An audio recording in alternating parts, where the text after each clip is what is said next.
ابن مسعود رضی اللہ تعالیٰ عنہ کا بڑا دلچسپ واقعہ ہے کہ ان کے پاس ایک شخص آیا.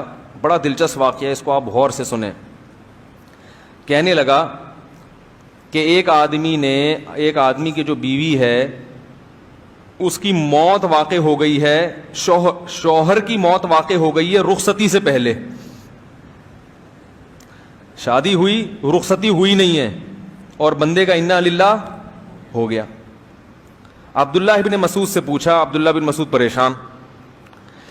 اب قرآن میں کیا ملتا ہے کہ رخصتی کے بعد اگر طلاق دی ہو تو پورا مہر, رخصتی سے پہلے اگر طلاق دی ہو تو آدھا مہر. ٹھیک ہے, اور اگر سرے سے مہر پہلے سے متعین تھا ہی نہیں, نکاح ہو گیا, تو رخصتی کے بعد اگر طلاق ہے تو مہر مثل, یعنی جتنا اس کی خاندان میں عورتوں کو مہر ملتا ہے اتنا دینا پڑے گا. اور رخصتی سے پہلے اگر طلاق دی ہے تو چونکہ مہر متعین تھا ہی نہیں نا, تو آدھا کہاں سے ہوگا, تو کچھ جوڑے دینے پڑیں گے. متعوہن, ایک جوڑا دینا پڑے گا, اور تھوڑا سا کچھ جو بھی تفصیل اس وقت میرے ذہن میں نہیں ہے, ایک جوڑا بنتا ہے اس کا. لیکن یہ کنڈیشن ایسی ہے کہ رخصتی سے پہلے طلاق نہیں ہوئی بلکہ شوہر کا انا للہ ہو گیا. اب اس کو اگر طلاق پر قیاس کرتے ہیں تو جوڑا دے دو بھائی وراثت میں سے لے کے, لیکن یہ تو موت ہے, یہ طلاق نہیں ہے. اور اگر ہم پورا مہر واجب کرتے ہیں تو میاں کو ملا کچھ ہے نہیں, عورت تو اپنے گھر میں ہے, وہ آئی ہے نہیں, جس چیز کا مہر تھا وہ چیز ہی نہیں ملی, وہ بیگم تو اپنے گھر میں ہے, تو کیوں اس کو مہر کیوں ملے گا بھائی, بہت مشکل ہے. تو عبداللہ ابن مسعود رضی اللہ تعالی عنہ نے فرمایا میں اجتہاد کروں گا. کیا کروں گا؟ غور و فکر کروں گا. ان کان صوابا فمن اللہ, اگر درست نتیجے تک پہنچ گیا تو اللہ کی طرف سے, اگر غلطی ہوئی تو میری طرف سے. غلطی کس کے کھاتے میں ڈال رہے ہیں؟ آج غلطی ماننے کے لیے تیار ہے بھائی, ایک جھوٹ کو چھپانے کے لیے 100 جھوٹ. تو عبداللہ ابن مسعود رضی اللہ تعالیٰ عنہ نے اجتہاد کیا اور اس کے بعد بتایا اس کو مسئلہ.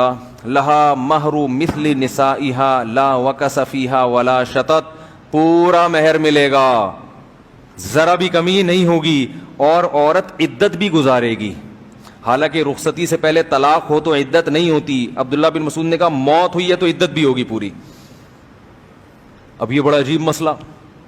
تو کسی نے کہا کہ میں نے نبی صلی اللہ علیہ وسلم کو اس موقع پر اسی قسم کا فیصلہ کرتے ہوئے سنا ہے, یعنی حدیث بتا دی انہوں نے. عبداللہ بن مسعود اتنا خوش ہوئے کہ میرا اجتہاد حدیث رسول کے موافق. اس سے پتہ چلتا ہے عبداللہ بن مسعود کس قدر ذہین تھے. اب میں آپ کو لاجک بتاتا ہوں اس نتیجے تک پہنچے کیسے, کہ جب بندہ ہی مر گیا, رخصتی ہوئی نہیں ہے, تو پورا مہر کیوں اور عدت کیوں؟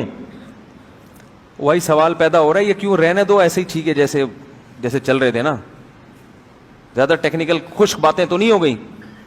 مجھے لگ رہا ہے آپ کے چہرے سے آپ پریشان ہو رہے ہیں.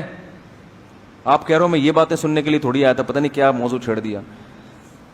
تو اب تو چھیڑ دیا, اب مکمل تو کرنا پڑے گا. اصل میں مسئلہ کیا ہے, احناف نے اس کی ایک وجہ بیان کی ہے, لاجک بیان کی ہے, ہدایہ میں اس کی وجہ لکھی ہے. وہ وجہ یہ ہے کہ میاں بیوی میں جب نکاح ہوتا ہے نا تو وہ کب تک کے لیے ہوتا ہے؟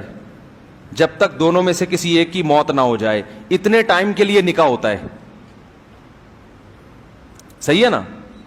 اب وہ موت 100 سال بعد بھی ہو سکتی ہے, 90 سال بعد بھی ہو سکتی ہے, 40 سال بعد بھی ہو سکتی ہے, 4 دن کے بعد بھی ہو سکتی ہے, 1 گھنٹے بعد بھی ہو سکتی ہے, 1 سیکنڈ بعد بھی ہو سکتی ہے نکاح کے.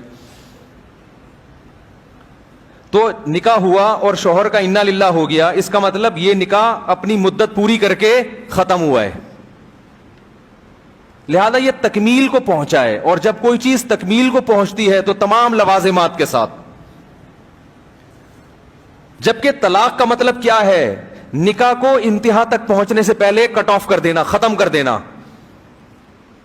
تو موت کو طلاق پر قیاس بولو بھائی نہیں کیا جائے گا. کیا آپ دماغ تھا یا نہیں؟